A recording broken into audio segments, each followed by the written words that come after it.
Hey loves, it's me Chrissy with Wine, Wealth, and Tea, and this is our weekly segment of What My Therapist Said.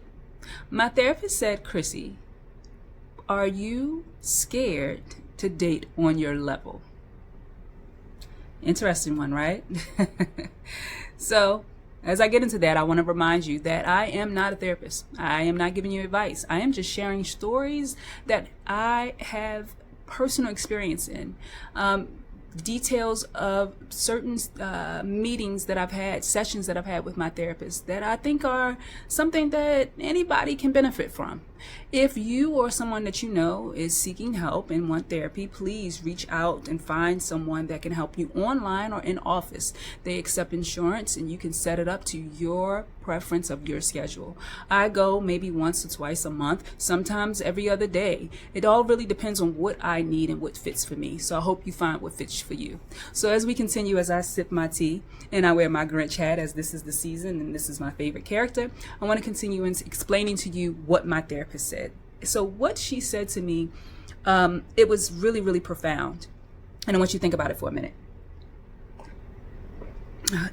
So she said to me, I think you're scared to date on your level. And I don't want to say that to offend anyone, to make anyone feel that I'm bigger or badder than anybody else, because that's not what that meant.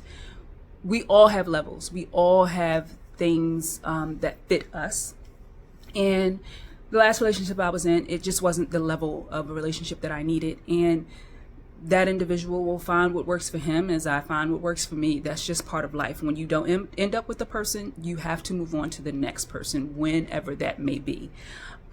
So whatever his level is, that's where his person is. Whatever my level is, that's where my person is. So even in friendships, you have to learn your levels. And I feel like over the last maybe 3 years, maybe more, I have created friendships that are more on my level than they ever have been before. And some of those friendships have changed, but they changed me as well for the best. And they were a part of a beautiful experience of my growth, to be honest. But I had to find people that were on my level. They pushed me. They made me think more. They made me more comfortable. They were just a big part of that next phase of my life.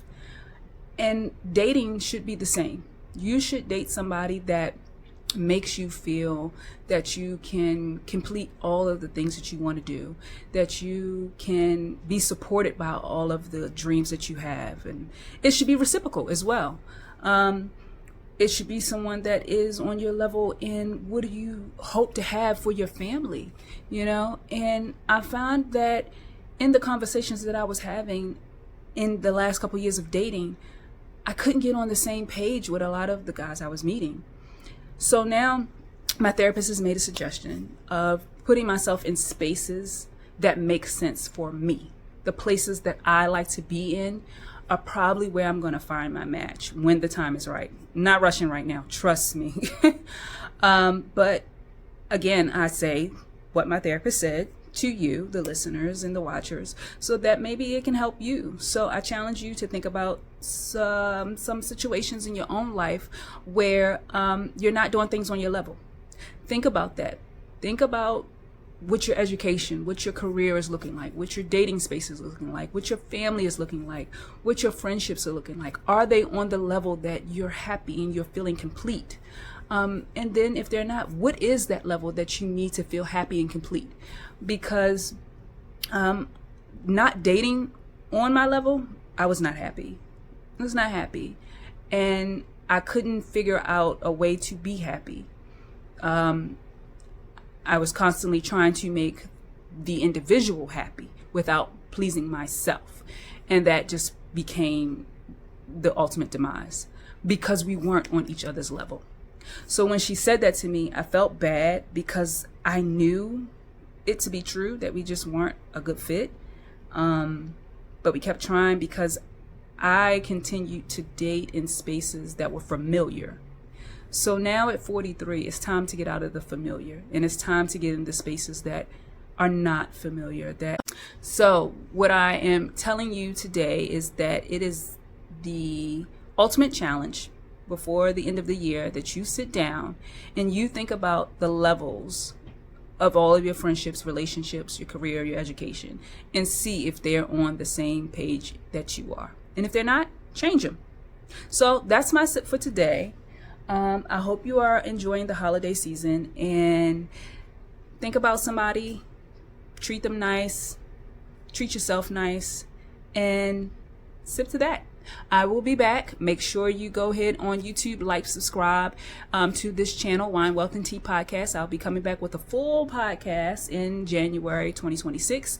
We are changing our website right now, so please stand by as merchandise is coming. Yay! All right. Have a good evening. Bye.